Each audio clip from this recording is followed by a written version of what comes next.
இயேசு கிறிஸ்து நாமத்தினாலே உங்களுக்கு சமாதானத்தை தெரிவித்துக் கொள்கிறேன்.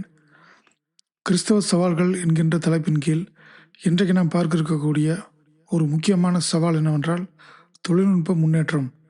அந்த ஒரு தொழில்நுட்ப முன்னேற்றத்தின் காரணமாக இன்றைக்கு அது மிகவும் ஒரு முக்கியமான சவாலாக இருப்பது கைபேசி, அதாவது அது மொபைல் ஃபோன்.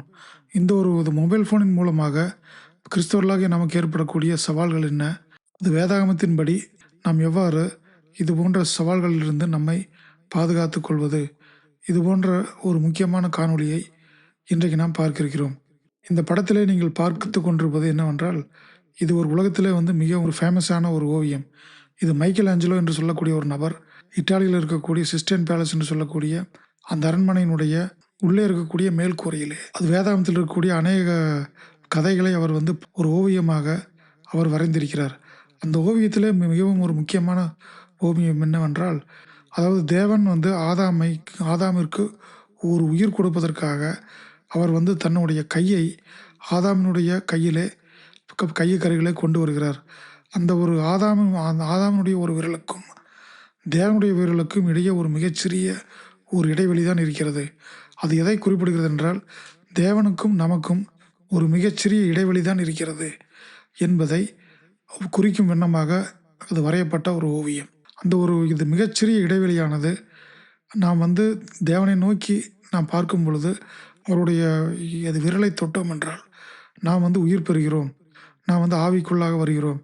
நாம் அந்த தேவனுடைய விரலை தொடவில்லை என்றால் நமக்கு உயிர் கிடையாது என்கின்ற ஒரு மிகவும் ஒரு ஆழமான ஒரு கருத்தை குறிப்பிடக்கூடிய இந்த ஓவியம் தான் மைக்கேல் ஆஞ்சலோ ஓவியமாக மைக்கேல் ஆஞ்சலோ வரைந்த அந்த ஓவியத்திலே ஒரு முக்கியமான ஓவியமாக கருதப்படுகிறது. அது போன்ற ஓவியத்தை இன்றைக்கு வரைந்தால் இவ்வாறு தான் இருக்கும். அது தேவனுடைய ஒரு விரலானது நம்மை நோக்கி வருகிறது. ஆனால் நமக்கும் தேவனுடைய விரலுக்கும் இடையே, அது நவீன காலத்தில் வாழ்ந்து கொண்டிருக்கிற கிறிஸ்தவர்களாக நாம் இன்றைக்கு கிறிஸ்தவர்களுடைய ஒரு நிலைமை இவ்வாறு தான் இருக்கிறது. இந்த ஒரு ஏஐ ஜென்ரேட்டட் இந்த ஒரு இமேஜை நீங்கள் பார்த்தீர்கள் என்றால், தேவனுடைய விரல் மனிதனை நோக்கி வருகிறது. ஆனால் மனிதனுடைய கண் எங்கே இருக்கிறது என்றால், அவனுடைய ஒரு மொபைல் ஃபோனில் இருக்கிறது. இதுதான் இன்றைக்கு இருக்கக்கூடிய ஒரு கிறிஸ்தவருடைய ஒரு நிலைமை. இது போன்று இன்றைக்கு மனிதன் மொபைல் இல்லாமல் சில மணி நேரம் கூட அமைதியாக இருக்க முடியாத ஒரு நிலைக்கு வந்துவிட்டான். காலையில் எழுந்தவுடன் பலர் முதலில் தேவனை நினைப்பதில்லை. முதலில் அவர்கள் மொபைல் ஃபோனை தான் தேடுகிறார்கள். அதே போன்று அவர்கள் உறங்குவதற்கு முன்பாக அவர்கள் ஒரு தேவனை நோக்கி ஒரு ஜெபம் செய்து விட்டோ, வேதம் வாசித்து விட்டோ அவர்கள் உறங்கப் போவதில்லை. அவர்கள் உறங்கப் போவதற்கும் முன்பாகவும் அவர்கள் பயன்படுத்தக்கூடிய ஒன்று என்னவென்றால், அது மொபைல் ஃபோனாக இருக்கிறது. அந்த அளவிற்கு இன்றைக்கு கிறிஸ்தவருடைய வீட்டிலே, கிறிஸ்தவருடைய குடும்பத்திலே இன்றைக்கு மொபைல் ஃபோன் மிகவும் ஒரு முக்கியமான ஒன்றாக அமைந்துவிட்டது. நான் ஏன் கிறிஸ்தவர்கள் என்கிறேன் என்றால், நாம் இன்றைக்கு பார்க்கக்கூடிய ஒரு தலைப்பு கிறிஸ்தவர்கள் தான். ஏனென்றால் கிறிஸ்தவர்களுக்கு தான் அதிகமான அதாவது சோதனைகள், அதிகமான ஒரு சவால்கள் வருகின்றன என்பதை குறித்து ஏற்கனவே நான் ஒரு முன்னுரை காணொளியை நான் பதிவேற்றம் செய்திருக்கிறேன். அதில் சென்று பார்க்கும் பொழுது நீங்கள் கிறிஸ்தவர்களுக்கு தான் இந்த உலகத்தில் அதிகமான சவால்களும் வருகின்றன, சோதனைகளும் இருக்கின்றன என்பதை நான் விவரித்திருப்பேன்.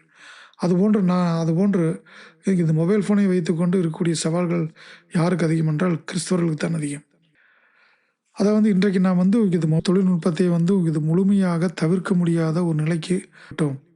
காரணம் என்னவென்றால் இன்டர்நெட், ஆர்டிஃபிஷியல் இன்டெலிஜென்ஸ் என்று சொல்லக்கூடிய ஏஐ டெக்னாலஜிஸ், அதே போன்ற ஆன்லைன் வேலை, ஆன்லைன் கல்வி, அது மற்றும் டிஜிட்டல் பண பரிவர்த்தனை என்று சொல்லக்கூடிய மணி டிரான்சாக்ஷன், இது போன்று எல்லாமே இன்றைக்கு ஒரு மனிதனுடைய கையுக்குள் அடக்கமாகிவிட்டன.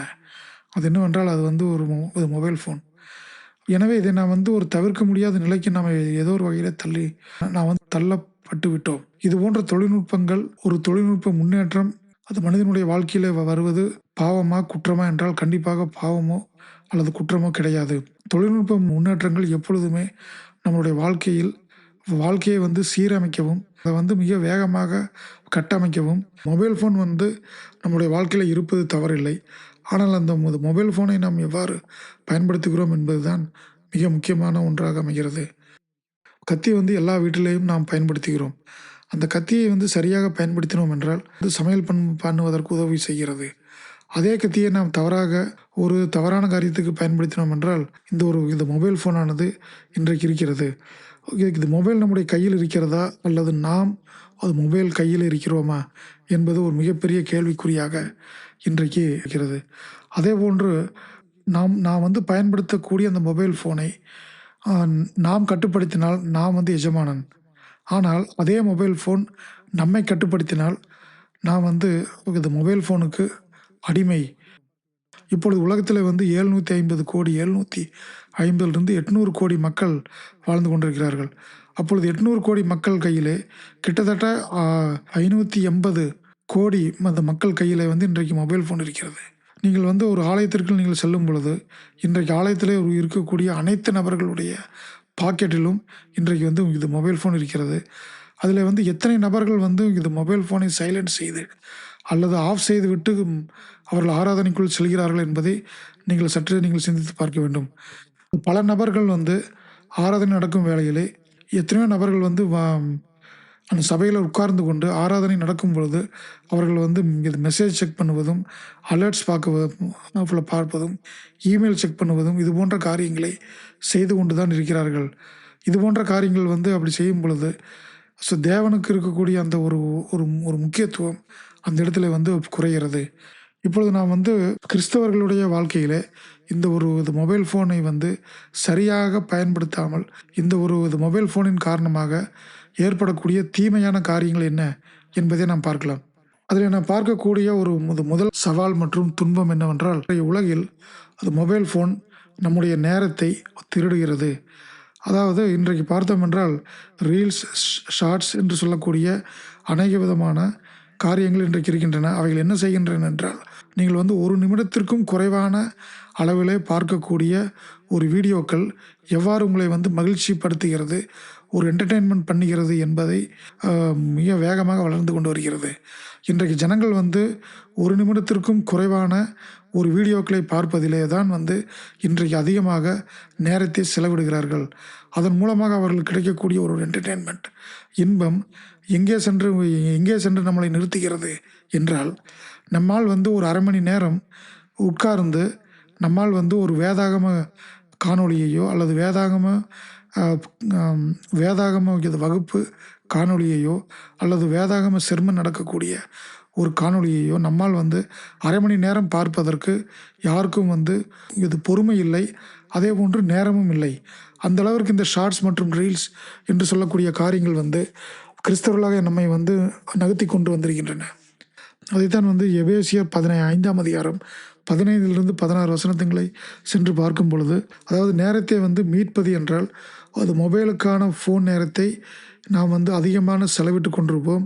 அந்த நேரத்தை நாம் வந்து குறைத்துவிட்டு அந்த நேரத்தை எடுத்து நாம் வந்து நன்மையான காரியங்களுக்கு பயன்படுத்த வேண்டும்.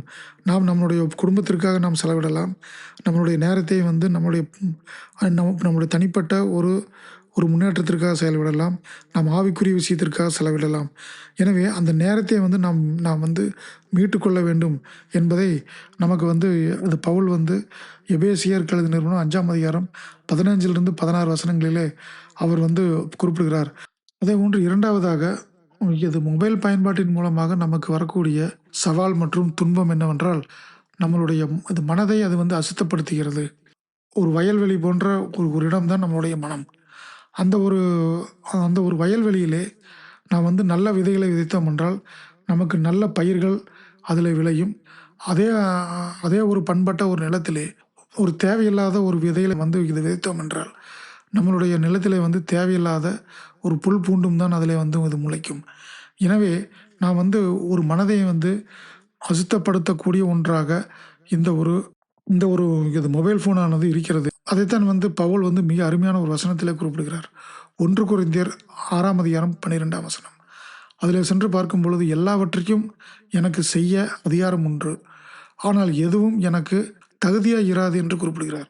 அதாவது ஒவ்வொரு கிறிஸ்தவனும் இது போன்ற வசனங்களை நாம் வந்து மனப்பாடம் செய்து நம்மளுடைய மனதிலே ஆணித்தரமாக வைத்துக்கொள்ள வேண்டும்.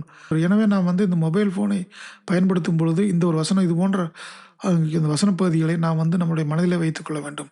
நம்மளுடைய மனம் வந்து தேவனுடைய வார்த்தைகளால் நிரம்புகிறதா அல்லது உலகத்தின் குப்பைகளால் நிரம்பி இருக்கிறதா என்பதை ஒவ்வொரு நாளும் நாம் வந்து சோதித்து பார்க்க வேண்டும். இது பிலிப்பியர் 4ஆம் அதிகாரம் 8ஆம் வசனத்திலே சுத்தமானவை, நன்மையானவை, அது புகழத்தக்கவை ஆகியவற்றை சிந்தியுங்கள் என்று குறிப்பிடுகிறார். அடுத்தபடியாக அது 3வது நாம் பார்க்கக்கூடிய நம்மளுடைய அந்த மொபைல் ஃபோன் நாம் வந்து பயன்படுத்தின் காரணமாக கிறிஸ்தவர்களுக்கு ஏற்படக்கூடிய சவால் மற்றும் துன்பம் என்னவென்றால், நம்மளுடைய கண்களால் வரக்கூடிய சோதனை. பாவம் பல நேரங்களில் கண்களால் தான் ஆரம்பிக்கிறது. ஏனென்றால் ஒரு உடல், ஆன்மா, ஆவிக்குரிய காரியம், மாமிசத்திற்குரிய காரியம் எல்லாவற்றுக்கும் இருக்கக்கூடிய ஜன்னல் என்னவென்றால் கண்கள் தான் எல்லாவற்றுக்கும் இருக்கக்கூடிய ஒரு காரணம். அதிகபட்சமான பாவங்கள் எல்லாமே கண்களில் தான் அது ஆரம்பிக்கிறது. அதைத்தான் நாம் வேதாகமத்தில் பல இடங்களில் பார்க்கிறோம்.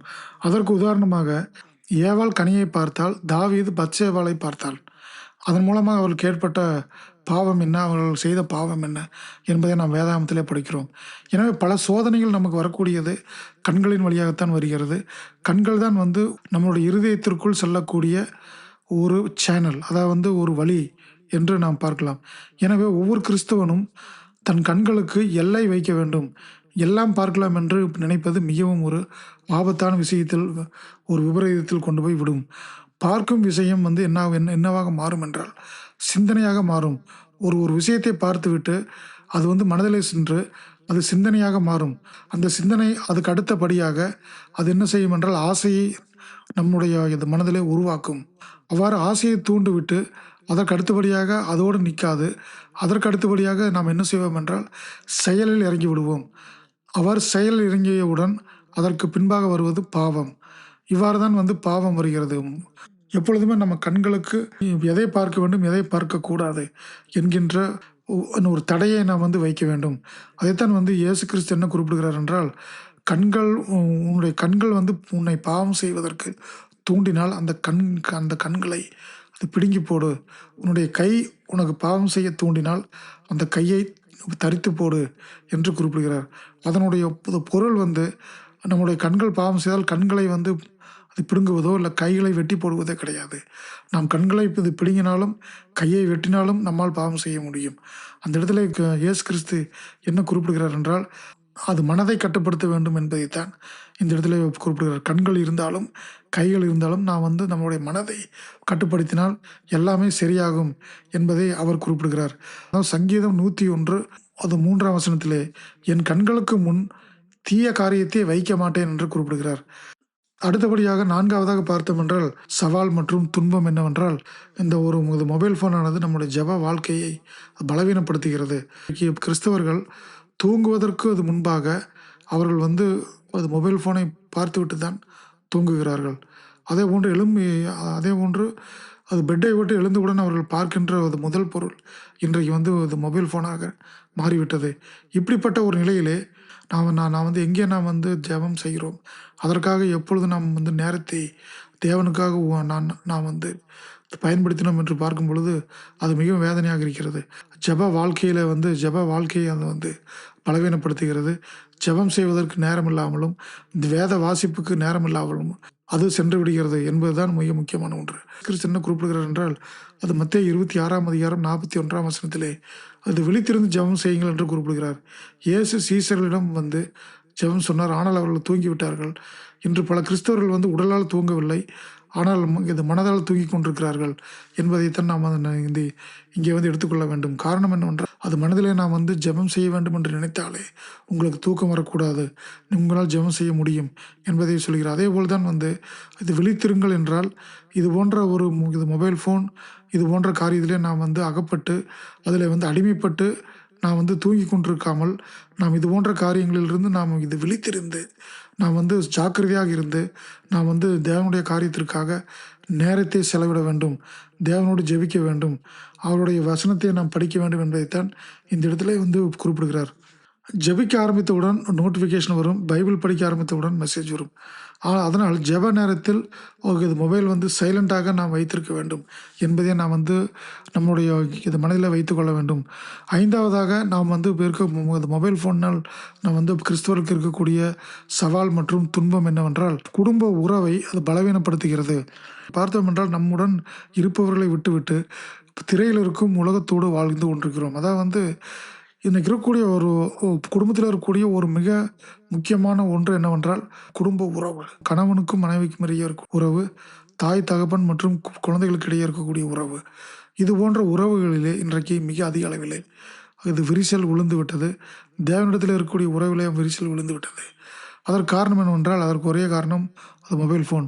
ஒரே வீட்டில் 4 நபர்கள் இருந்தார்கள் என்றால் 4 நபர்கள் கையிலேயும் அது மொபைல் ஃபோன் இருக்கும். இந்த 4 நபர்களும் ஒருவரோடொருவர் பேசிக்கொள்ள மாட்டார்கள். ஆனால் அவர்கள் 4 நபர்களும் அந்த சமூக வலைதளத்திலே சென்று, அதாவது உலகத்திலே எங்கேயோ ஒரு மூலையில் இருக்கக்கூடிய நபர்களுக்கு இங்கே உட்கார்ந்து கொண்டு அவர்கள் என்ன செய்வார்கள், நோட்டிஃபிகேஷன் மற்றும் கமெண்ட்ஸ் மற்றும் இது மெசேஜ் அனுப்பி கொண்டிருப்பார்கள். அவர்களோடு சேட் செய்து கொண்டிருப்பார்கள். அப்பொழுது இதிலிருந்து என்ன தெரிகிறது என்றால், இந்த ஒரு மொபைல் ஃபோன் ஆனது அருகில் இருக்கிறவர்களை இது பிரித்துவிட்டு எங்கேயோ கண்களுக்கு தெரியாமல் இருக்கக்கூடிய நபர்களை ஒன்று சேர்க்கிறது என்பதுதான் மிக முக்கியம். குடும்ப உறவுகளை வந்து மொபைல் ஃபோன் செய்கின்ற மிகப்பெரிய ஒரு அபாயகரமான உறவில் ஏற்படக்கூடிய ஒரு விரிசல் என்பதை நம்மால் பார்க்க முடிகிறது. குடும்ப ஜெபம், குடும்ப வேத வாசிப்பு, குடும்பத்திற்காக நாம் குடும்பமாக சேர்ந்து தேவனிடத்தில் ஜெபம் செய்யக்கூடிய நேரம், இது போன்ற காரியங்களிலே நாம் வந்து கவனம் செலுத்துகிறோமா? அல்லது அநேக நேரங்களில் நாம் மொபைல் ஃபோனை வைத்துக்கொண்டு இது போன்ற காரியங்களுக்கு நேரம் இல்லை என்று நாம் வாதாடி கொண்டிருக்கிறோமா என்பதை நாம் சற்றே சிந்தித்து பார்க்க வேண்டும். 6வதாக இந்த ஒரு தொழில்நுட்ப வளர்ச்சி, இந்த ஒரு மொபைல் ஃபோனினால் கிறிஸ்தவர்களுக்கு ஏற்படக்கூடிய மிகப்பெரிய சவால் மற்றும் தீமை என்னவென்றால், அடிமைத்தனமாக மாற்றியுள்ளது. அதாவது 1 கொரிந்தியர் 6ஆம் அதிகாரம் 12ஆம் வசனத்திலே, எல்லாவற்றையும் அனுபவிக்க எனக்கு அதிகாரம் உண்டு. ஆகிலும் எல்லாம் தகுதியாய் இராது. எல்லாவற்றையும் அனுபவிக்க எனக்கு அதிகாரம் உண்டு. ஆகிலும் ஒன்றுக்கும் நான் அடிமைப்பட மாட்டேன் என்று குறிப்பிடுகிறார். அதாவது உங்களால் வந்து ஃபோனை செக் பண்ணாமல், ஒரு 1 மணி நேரம் வந்து நோட்டிஃபிகேஷன் பார்க்காமல், 1 மணி நேரம் இமெயில் பார்க்க முடியாமல் இருக்கிறது. உங்களால் இருக்க முடியவில்லை என்றால், அதற்கு மிகப்பெரிய விஷயம் என்னவென்றால், நீங்கள் ஏற்கனவே வந்து ஒரு மொபைல் ஃபோனிற்கு நீங்கள் அடிமையாகி விட்டீர்கள் என்பது அதன் பொருள். எனவே கிறிஸ்தவரின் வாழ்க்கையில் எஜமானன் கிறிஸ்து மட்டுமே, வேற எந்த பழக்கமும், கருவியும், ஆசையும் நம்மை ஆட்சி செய்யக்கூடாது என்பதை நம்மளுடைய மனதிலே வைத்துக்கொள்ள வேண்டும். பவுல் எவ்வாறு எந்த ஒரு காரியத்திற்கும் நான் அடிமைப்பட மாட்டேன் என்று 1 கொரிந்தியர் 6ஆம் அதிகாரம் 12ஆம் வசனத்தில் குறிப்பிடுகிறாரோ, இது போன்ற வசன பகுதிகளை நம்முடைய மனதில் வைத்து கொண்டால் இது போன்ற சவால்களை நம்மால் வந்து எளிதாக மேற்கொள்ள முடியும். அதே போன்று எவ்வாறு நாம் வந்து நம்மளுடைய மொபைல் ஃபோனை நன்மைக்காக பயன்படுத்துவது என்று பார்க்கும் பொழுது, ஆவிக்குரிய காரியங்களுக்கு நான் வந்து இந்த மொபைல் ஃபோனை நான் வந்து பயன்படுத்தலாம். ஏற்கனவே நான் சொன்னது போல் இது மொபைல் ஃபோன் வந்து பாவம் இல்லை. ஆனால் அதை எவ்வாறு பயன்படுத்துகிறோம் என்பது தான் ஒரு முக்கியமான ஒன்று. அதில் வந்து நல்ல பயன்பாடுகள் என்னவென்றால், இன்றைக்கு வேதாகம் வாசிப்பதற்கு மொபைல் ஃபோன் அதாவது வந்து உபயோகப்படுகிறது. நீங்கள் மிக விரைவிலே உங்களால் வந்து ஒரு வசனத்திற்குண்டான அர்த்தத்தை பல மூல மொழியிலே நம்மால் பார்த்து கண்டறிய முடியும்.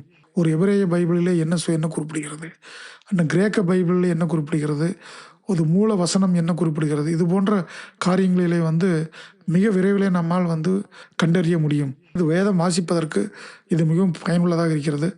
ஆடியோ வேதாகமம் கேட்க பயனுள்ளதாக இருக்கிறது. ஒரு வேதாகம பிரசங்கத்தை ஒரு வேதாகம வகுப்பிலே கலந்து கொள்வதற்கு இது பயனுள்ளதாக இருக்கிறது. காரணம் என்னவென்றால், இன்றைக்கு உலகத்தில் இருக்கக்கூடிய மிகச்சிறந்த வேதாகம ஆசிரியர்கள் இருக்கிறார்கள். அவர்கள் வந்து இன்றைக்கு வந்து இந்த மொபைல் ஃபோன் மற்றும் தொழில்நுட்ப முன்னேற்றத்தின் காரணமாக அவர்கள் இந்த உலகத்திலே எந்த மூலையிலே அவர்கள் இருந்து கொண்டு ஒரு பிரசங்கம் செய்தாலும் கூட, இல்லை வேத வகுப்பு நடந்தாலும், நம்மால் வந்து லைவாக நம்மால் வந்து அந்த ஒரு வேதாகம வகுப்பில் நம்மால் கலந்து கொள்ள முடியும். அப்படிப்பட்ட காரியங்களுக்கு நாம் வந்து இன்றைக்கு இந்த மொபைல் ஃபோனை பயன்படுத்தலாம். அதே போன்று நாம் செய்யக்கூடிய ஒரு பிரசங்கத்தை இந்த உலகத்தில் வந்து உடனுக்குடன் பூமியில் இருக்கக்கூடிய எந்த மூலையில் இருக்கக்கூடிய நபர்களுக்கும் நம்மால் வந்து செய்தியை வந்து பரப்பிவிட முடியும். அந்த அளவிற்கு மிக வேகமான ஒரு கருவியாக இன்றைக்கு இருக்கிறது. அதாவது சுவிசேஷத்தை நாம் வந்து அறிவிப்பதற்கு, சபை தகவல்களை நாம் பரிமாற்றம் செய்வதற்கு, நல்ல கிறிஸ்துவ பாடல்களை கேட்பதற்கு இதுபோன்று நாம் ஆவிக்குரிய காரியங்களுக்கு இந்த மொபைல் ஃபோனை அதிக அளவிலே நாம் வந்து பயன்படுத்தலாம். அதாவது நேரத்தை எவ்வாறு அது மேலாண்மை செய்வது, அதாவது வேதாகமத்தின்படி நேரத்தை எவ்வாறு மேலாண்மை செய்வது என்று பார்க்கும் பொழுது, முதல் பாயிண்ட் என்னவென்றால், தேவனை நாம் முதலில் வைக்க வேண்டும். நாம் வந்து ப்ரையாரிட்டி நாம் வந்து எதற்கு கொடுக்கிறோம் என்பது தான் மிக முக்கியம். அது மத்தேயு 6ஆம் அதிகாரம் 33ஆம் வசனத்திலே, முதலாவது தேவனுடைய ராஜ்யத்தையும் அவருடைய நீதியையும் தேடுங்கள் என்று குறிப்பிடுகிறது. அப்பொழுது இது முதலாவது நீங்கள் தேவனுடைய ராஜ்யத்தையும் நீதியையும் தேடுங்கள் என்று குறிப்பிடுகிறார். அப்படி இன்றைய உலகிலே பலர் காலையில் எழுந்தவுடன் இது முதலில் வந்து இது மொபைல் ஃபோனில் தான் வந்து அவர்கள் வந்து அதை தேடுகிறார்கள். அதற்கு பதிலாக நான் வந்து தேவனை நோக்கி நான் வந்து ஜெபம் செய்து நான் வந்து நம்முடைய நாளை நாம் வந்து ஆரம்பிக்கும் பொழுது அந்த நாள் மட்டும் இல்லை, நம்மளுடைய வாழ்க்கையும் நன்மையாக மாறும் என்பதில் எந்த சந்தேகமும் இல்லை. ஏனென்றால் அந்த இடத்துல நான் வந்து தேவனுக்கு ஒரு முக்கியத்துவம் கொடுக்குறோம், ஒரு ப்ரையாரிட்டி கொடுக்குறோம். என் நாளில் இது முதலில் கவனம் செலுத்துவது தேவனா அல்லது மொபைலா என்பதை நான் வந்து சற்றே சிந்தித்து பார்க்க வேண்டும். நேரத்தை என்ன கற்றுக்கொள்ள வேண்டும். இரண்டாவது என்னவென்றால், நேரத்தை என்ன கற்றுக்கொள்ள வேண்டும். சங்கீதம் 90:2 எங்கள் நாட்களை எண்ணும்படி எங்களுக்கு போதித்தருளும், அப்பொழுது நாணயமுள்ள இருதயத்தை பெறுவோம் என்று குறிப்பிடுகிறார். இந்த இடத்துல வந்து மோசே இந்த சங்கீதத்தை எழுதியிருக்கிறார். இந்த வசனத்தில் வாழ்க்கை மிக குறுகியது என்று நினைவூட்டுகிறார். நமக்கு கொடுக்கப்பட்ட நாட்களில், மணி நேரங்களில், நிமிடங்களில் அனைத்தும் தேவனிடமிருந்து வந்தவை. அவையை வந்து அருமையான அது பரிசுகள். எனவே அவற்றை நாம் வந்து சரியாக பயன்படுத்துகிறோமா என்பதை மிக கவனமாக இருக்க வேண்டும். நாம் வந்து பணத்தை வந்து அநேக நேரம் மிக கவனமாக நாம் வந்து செலவிடுவோம். ஆனால் அதே சமயம் நேரத்தை நாம் பல நேரங்களில் கவனமின்றி செலவிட்டு கொண்டிருக்கிறோம். அதை வந்து பணத்துக்கு நாம் வந்து கொடுக்கக்கூடிய ஒரு முக்கியத்துவம் நேரத்திற்கு நாம் வந்து கொடுப்பதில்லை. அது பணத்தை கூட நாம் அதிக அளவிலே எப்போது வேண்டுமானாலும் சம்பாதித்து கொள்ளலாம். ஆனால் நேரத்தை நாம் வந்து தவறவிட்டோம் என்றால் எந்த ஒரு காலத்திலேயும் அதை நாம் வந்து திரும்ப நம்மால் வந்து அது மீட்டுக்கொள்ள முடியாது என்பதுதான் மிக முக்கியமான ஒன்று. எனவே நாம் வந்து இது போன்ற காரியங்களை நாம் வந்து அறிந்து கொள்ளும்படியான ஒரு ஞானத்தை எங்களுக்கு தந்தருளும். அதன் மூலமாக நாங்கள் ஞானமாக இந்த உலகத்திலே வாழவும், ஞானமாக இந்த இந்த நேரத்தை செலவிடுவதற்கு ஒரு பிரயோஜனமாக இருக்கும் என்பதை, நேரத்தை என்னும் அறிவை எங்களுக்கு போதித்தருளும் என்று குறிப்பிடுகிறார். ஒரு வாரம் உங்கள் மொபைல் ஃபோன் ஸ்க்ரீனை கவனியுங்கள். நீங்கள் மொபைலில் செலவிடும் நேரத்தையும் இந்த ஷார்ட்ஸ் மற்றும் ரீல்ஸ் போன்ற காரியங்களுக்கு எவ்வளவு உபயோகப்படுத்துகிறீர்கள் என்பதை பார்த்துவிட்டு, அதே போன்று நீங்கள் ஆக்கப்பூர்வமான காரியத்திற்கும் ஆவிக்குரிய காரியத்திற்கும் எவ்வளவு நேரம் நீங்கள் செலவிட்டிருக்கிறீர்கள் என்பதை பார்த்து நீங்கள் வந்து தங்களுக்கு தாங்களே நீங்கள் வந்து ஒரு முடிவெடுத்துக் கொள்ளுங்கள். நாம் நேரத்தை பயன்படுத்துகிறேனா அல்லது நேரத்தை வீணாக்குகிறேனா என்பதை நாம் சற்றே சிந்தித்து பார்க்க வேண்டும். அதே போன்று அது மூன்றாவதாக நேரத்தை மீட்டுக்கொள்ள வேண்டும். ஏற்கனவே நாம் பார்த்தபோல் எபேசியர் 5ஆம் அதிகாரம் 15-16 நேரத்தை மீட்டுக்கொள்ளுங்கள் என்று குறிப்பிடுகிறார். நான் வந்து உங்கள் மொபைல் ஃபோனுக்காக செலவிட்ட நேரத்தை மீண்டும் நாம் தேவனுக்காக செயல்படுத்தும் பொழுது, நம்முடைய ஆரோக்கியத்திற்காக பயன்படுத்தும் பொழுது, நம்முடைய குடும்பத்திற்காக பயன்படுத்தும் பொழுது அந்த இடத்துல நாம் வந்து நேரத்தை மீட்டுக்கொள்ளுகிறோம் என்பதுதான் மிக முக்கியமான ஒன்று. கிறிஸ்தவர்கள் நேரத்தை செலவிடுபவர்கள் அல்ல, நேரத்தை மீட்டுக்கொள்பவர்கள் என்று நாம் வந்து நம்மை நாம் சோதித்தறிந்து நம்மை நாம் அதற்கு தயார்படுத்த வேண்டும். என் நேரம் தேவனுடைய சித்தத்திற்காக நான் செலவிடுகிறேனா என்பதை சற்றே சிந்தித்து பார்க்க வேண்டும். அதே போன்று நான்காவதாக பார்க்க வேண்டியது என்னவென்றால், எல்லை அமைக்க வேண்டும். நீதிமொழிகள் 25-28ஆம் வசனத்திலே, தன் ஆவியை அடக்காதவன் அது மதில்கள் இடிந்து போன பட்டணத்திற்கு சமமானவன் என்று குறிப்பிடுகிறார். அது ஏனென்றால், இப்போ அந்த காலகட்டங்களிலே ஒரு பட்டணம் பாதுகாக்கப்பட வேண்டுமென்றால் அதை சுற்றி ஒரு மிகப்பெரிய ஒரு மதில் சுவர்கள் எழுப்புவார்கள். அந்த ஒரு மதில் சுவர் தான் வந்து அந்த பட்டணத்தை பாதுகாக்கும். இல்லை என்றால், ஒரு பட்டணம் மதில் சுவர் இல்லாமல் இருந்ததென்றால் எந்த நேரத்திலேயும் எதிரிகள் அந்த அந்த ஒரு பட்டணத்தை அட்டாக் செய்து அந்த பட்டணத்தை தரைமட்டம் செய்து எல்லாவற்றையும் கொன்றுவிட்டு சொத்துக்களை எடுத்து சென்று விடுவார்கள். எனவே இது போன்ற காரியங்களுக்கு நாம் வந்து நம்முடைய மனதிற்கு தடை போடாமல் இருந்தோம் என்றால், நமக்குள் வந்து ஒரு கட்டுக்கோப்பான ஒரு சுய கட்டுப்பாடு, செல்ஃப் கண்ட்ரோல் இல்லை என்றால், நாம் வந்து அப்படி நம்மை வந்து மிக எளிதில் அது மற்ற நபர்கள், சாத்தான் போன்றவைகளெல்லாம் வந்து மிக எளிதில் நம்மை வந்து விழத்தள்ளிவிடும். நாம் வந்து பாவத்திற்குள் செல்வதற்கு மிக ஒரு எளிதான காரியமாக மாறிவிடும் என்பதை குறிப்பிடுகிறார். எனவே நாம் வந்து ஒரு கிறிஸ்தவர்களாக நாம் வந்து எல்லை அமைக்க வேண்டும். அதாவது எல்லை என்பது தடை அல்ல. நாம் வந்து நமக்கு நாமே எல்லை போட்டுக்கொள்ள வேண்டும் என்பது தடையல்ல. அது வந்து ஒரு பாதுகாப்பு. நமக்கு நாமே போட்டுக்கொள்ளக்கூடிய ஒரு பாதுகாப்பு என்பதை நீங்கள் புரிந்து கொள்ள வேண்டும். அதாவது நடைமுறை பயன்பாடு என்னவென்றால், ஜெப நேரம், குடும்ப ஜெபம், சபை ஆராதனை, வேதாகம வாசிப்பு, உணவு நேரம் ஆகிய நேரங்களில் மொபைல் ஃபோன் இருக்கக்கூடாது என்று குறிப்பிட வேண்டும். என் மொபைல் ஃபோன் பயன்பாட்டிற்கு ஆன்மீக எல்லைகள் உள்ளதா என்பதை பார்க்க வேண்டும். நம்மளுடைய இது மொபைல் நம்ம வந்து பயன்படுத்தும் பொழுது, அதுக்கு வந்து எல்லைகள் இருக்கிறதா என்பதை நாம் சற்றே சிந்தித்து பார்க்க வேண்டும். 5வதாக பார்ப்பது தேவையற்றதை அகற்ற வேண்டும். தேவையற்றதை அகற்ற வேண்டும் என்றால், நம்மளுடைய இந்த மொபைல் ஃபோனில் இருக்கக்கூடிய தேவையில்லாத காரியங்களை அகற்ற வேண்டும், பார்க்கக்கூடாது. அதேபோன்று இது மத்தேயு 5ஆம் அதிகாரம் 29ஆம் வசனத்தில இயேசு கிறிஸ்து இவ்வாறு குறிப்பிடு "உன் வலது கண் உன்னை இடறச் செய்தால் அதை பிடுங்கி எறிந்துவிடு" என்று குறிப்பிடுகிறார். இயேசு இங்கே பாவத்தினின்று தப்பிக்க கடுமையான ஒரு தீர்மானத்தை குறிப்பிடுகிறார். தேவை என்று கற்பிக்கிறார். கடுமையான தீர்மானம் தேவை என்று கற்பிக்கிறார். இதன் பொருள் என்பது என்னவென்றால், நாம் நம்மளுடைய உடலை காயப்படுத்துவது கிடையாது. அது பாவத்திற்காக வழிவகுக்கும் காரியங்களை வாழ்க்கையிலிருந்து அகற்ற வேண்டும் என்பதாகும். அதாவது வந்து ஒரு கிறிஸ்தவன் வந்து இது எனக்கு மட்டும் பிடிக்கும் என்று பார்க்கக்கூடாது. இது என்னை வந்து கிறிஸ்துவுக்கு அருகில் கொண்டு செல்கிறதா என்று நம்மை நாமே கேள்வி கேட்டுக்கொள்ள வேண்டும். பாவத்திற்கு வழிவகுக்கும் கதவை திறந்து வைத்துக்கொண்டு அது பரிசுத்த வாழ்க்கையை வாழ முடியாது. அதாவது வந்து கைகளில் வந்து எல்லா விதமான மொபைல் ஃபோனில் பார்த்து கொண்டு விட்டு, நான் வந்து பரிசுத்தமாக வாழ்கிறேன், ஆராதனைக்கு செல்கிறேன், வாரம் முழுவதும் நான் ஆராதனைக்கு செல்கிறேன் என்று நம்மால் கூற முடியாது. என்னுடைய மொபைலிலிருந்து நான் அகற்ற வேண்டிய ஒன்று என்ன? அது என்னை வந்து எந்த அளவிற்கு என்னை வழி விலகி சென்று கொண்டிருக்கிறது. என்னை கிறிஸ்துவத்திலிருந்து வழி விலகி செல்கிறது என்பதை நாம் வந்து சிந்தித்து பார்க்க வேண்டும். காலையில் கிறிஸ்தவர்களாக நாம் வந்து காலையில் எழுந்தவுடன் அந்த மொபைலை தேடாமல் தேவனுடைய வசனத்தை நாம் தேட வேண்டும். தேவனை நோக்கி நாம் வந்து ஜெபம் செய்ய வேண்டும். இன்றைக்கு பார்த்த இந்த ஒரு காணொளியானது, அதாவது தொழில்நுட்ப மேம்பாடு என்கின்ற தலைப்பின் கீழ் இன்றைக்கு அது மொபைல் ஃபோன் காரணமாக கிறிஸ்தவ வீடுகளிலே ஏற்படக்கூடிய சவால்கள் என்ன என்கின்ற ஒரு 6 விதமான சவால்களையும், அதற்குண்டான தீமைகள் என்ன என்பதையும் நாம் பார்த்தோம். அதற்கடுத்தபடியாக நாம் வந்து மொபைல் ஃபோனை எவ்வாறு நன்மையான ஆவிக்குரிய காரியத்திற்கு பயன்படுத்தலாம் என்பதை பார்த்தோம். அதற்கு பின்பாக வேதாகமத்தின்படி நாம் வந்து நேரத்தை எவ்வாறு நாம் வந்து அது மேலாண்மை செய்வது என்பதை குறித்து பல்வேறு வசனங்களை குறித்து நாம் வந்து விளக்கமாக பார்த்தோம். அதற்குபடியாக இது மொபைல் ஃபோனானது கிறிஸ்துவர்கள் மத்தியிலே ஒரு கருவியாக மட்டும் இருக்கட்டும், எஜமானாக இருக்க வேண்டாம் என்கின்ற ஒரு தீர்மானத்தை நாம் எடுத்துக்கொள்வோமாக. எனவே அந்த மொபைல் ஃபோனை ஞானமாக பயன்படுத்துவதற்கு உண்டான ஞானத்தை நாம் வந்து தேவனிடத்தில் கேட்க வேண்டும். இப்பொழுது நாம் ஜெபம் செய்யலாம். கிருபையில் அன்பில் தகப்பனே, இந்த அருமையான இந்த வேளையிலே உம்மை நோக்கி கூப்பிடக்கூடிய இந்த நேரத்தை கொடுத்த கிருபைக்காக நன்றி தகப்பனே.